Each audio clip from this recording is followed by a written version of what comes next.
Welcome to the channel. Here we master tricky words and their meanings. Today we're tackling a word often used to describe friendship and strong bonds, camaraderie. It might look tricky, but by the end of this video, you'll pronounce it with confidence. The correct pronunciation is camaraderie. Let's break it down. First, we have ka, which sounds like comma without the ma at the end. Next is m, a short and relaxed sound like the a in sofa. Then comes ra, which sounds like raw. After that, we have duh, which is pronounced just like duh in casual speech. Finally, we end with re, which sounds like the letter e. Now, let's put it all together. Camaraderie. Try repeating after me, camaraderie.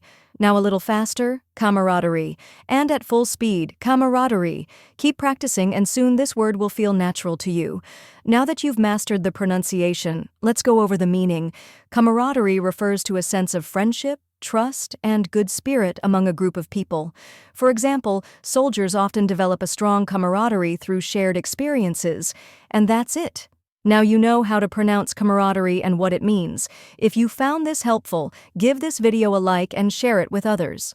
Comment below with any tricky words you'd like me to cover next, and don't forget to subscribe for more pronunciation guides. See you in the next video.